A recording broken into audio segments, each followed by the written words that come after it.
आपका बहुत बहुत स्वागत है हैंडियोसे क्लब में and we are glad that you could join us today.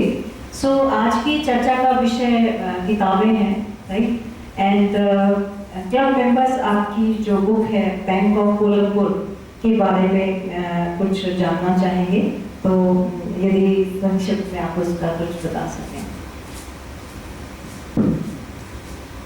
देखिए, बैंक ऑफ कोलंबपुर एक बड़ी सक्सेस इसलिए रही थी कि अचानक ऐसा कुछ हुआ कि देश में विजय माल्या अरबों रुपये लेके भाग गए, या नीरव मोदी भाग गए, या जनधन खाते खुलने लगे, या चंदा कोचर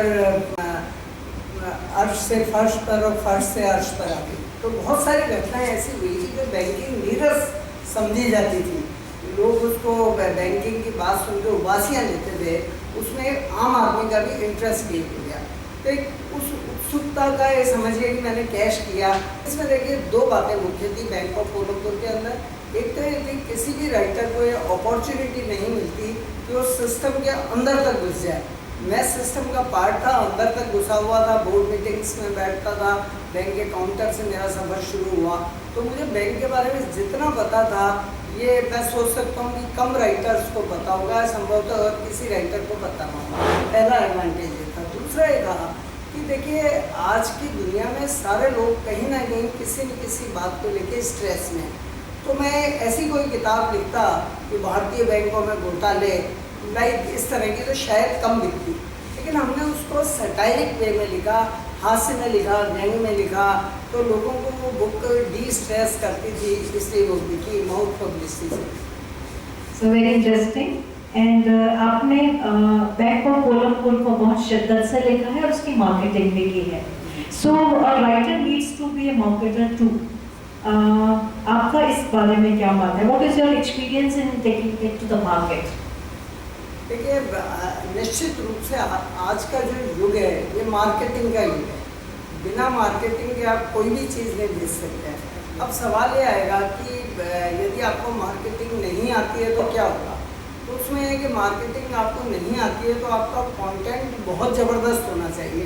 दूसरा, आपके एफर्ट्स हैं उनमें कंसिस्टेंसी होनी चाहिए। और तीसरी बात यह है कि आपको मार्केटिंग के लिए लोग हायर करने पड़ेंगे। मैं आपको एक छोटा सा एग्जाम्पल दूँ कि जब दिल्ली में हम अपनी बुक लॉन्च कर रहे थे तो अचानक एक लेडी मेरे पास आई। तो वो कहने लगी, सर मैं आपकी बुक का PR करूँगी, आप मुझे बताएं आपका बजट क्या है? तो मैंने कहा बुक का PR कैसे होता है?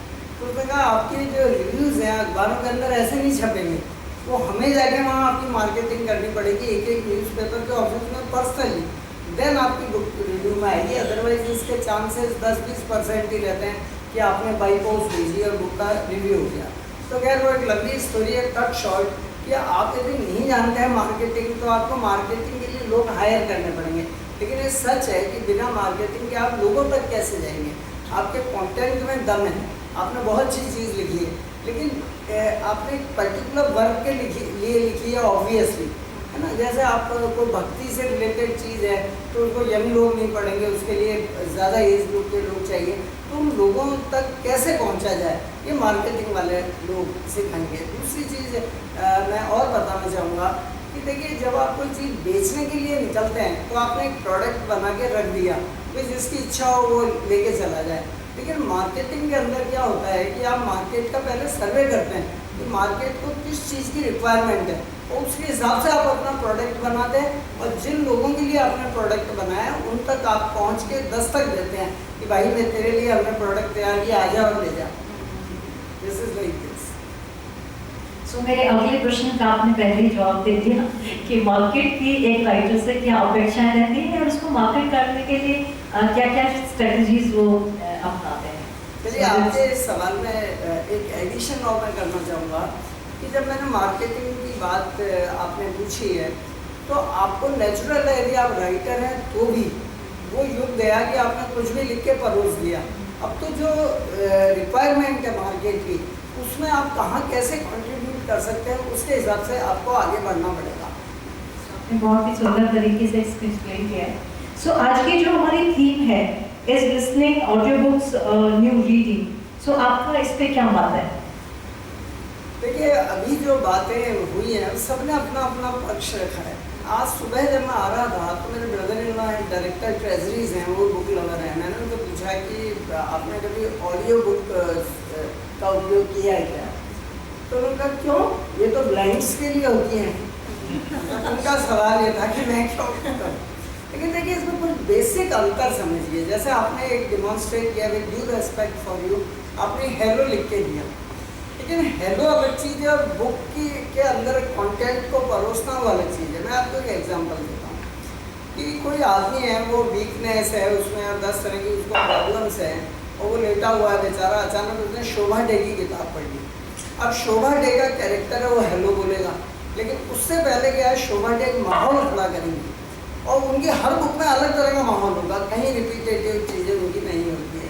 तो जब शोभा डे माहौल खड़ा करके 10 पेज में 11वें पेज में हेलो बोलेगी, तो वो जो आदमी जो उदास था, निराश था, कमजोरी थी, हीमोग्लोबिन लो था, उसका अचानक हीमोग्लोबिन बढ़ जाएगा और वो खड़ा हो जाएगा। तो वो सिर्फ इसलिए पुस्तक अलग चीज़ है, बुक अलग चीज़ है। इसी तरह गुलशन नंदा, मैं जब बच्चा था तो मैं छुप के गुलशन नंदा के उपन्यास 10 पैसे पर डे में किराए पे लाके पढ़ा करता था।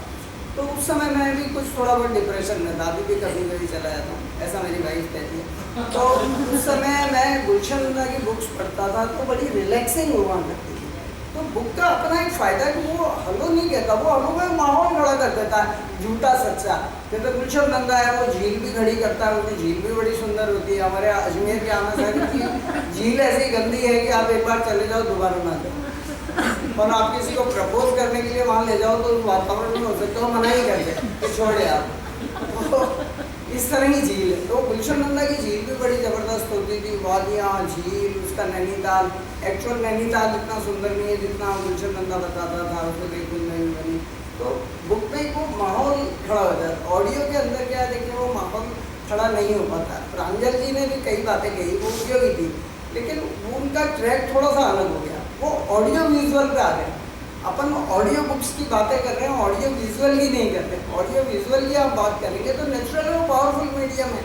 लेकिन देखिए राइटर के रूप में आप एक बात समझिए कि एक गाना था, एक धनवान फिल्म का एक गाना था, ये आंखें देखकर हम सारी दुनिया भूल जाते हैं। आपने सुना होगा, यानी लोगों ने भी सुना होगा। आपने तो कोई बता सकता है ये गाना किसने लिखा था? सबने सुना होगा, बड़ा अच्छा गाना है। मैं गाना नहीं जानता, नहीं तो मैं कुछ गा के बताता। तो ये आंखें देखकर हम सारी दुनिया भूल जाते हैं। नहीं, आपने मेरे को तुक्का मारा, गलत है। तो एक गाना जिसको करोड़ों लोगों ने सुना, यूट्यूब के 5-6 जगह होगा, सबका टोटल लगेंगे 10 करोड़ लोगों ने सुना, लेकिन जो लेखक या जिसने लिखा उस गीत को, बेचारा गायब हो गया। और कौन लोग आ गए सामने? राकेश रोशन आ गया है, सिंगर आ गया, जो भी इसका अवार्ड करता है शायद सिंगर या लता मंगेशकर थी, वो लोग आ गए सामने। तो राइटर को क्या लॉस हुआ? बेचारा पर्दे के पीछे चला गया। राइटर उसका छोटा मोटा नहीं था, साहिल लुधियानवी था। साहिल लुधियानवी जैसा राइटर भी बेचारा पर्दे के पीछे चला गया, इसलिए कि उसमें आवाज़ किसी की हुई, विजुअल किसी और की हो गया। लेकिन जब आप ऑडियो बुक सुनते हैं तो उसमें क्या होता है कि जो नरेटर होता है वो इम्पोर्टेंट हो जाता है। राइटर कौन हो गया उसमें? अब नरेटर अच्छा है, वो अमिताभ बच्चन जैसा हुआ तो आप बिल्कुल ही आउट हो जाएंगे, लेकिन आपकी बुक को बेहतर प्रेजेंट करेगा।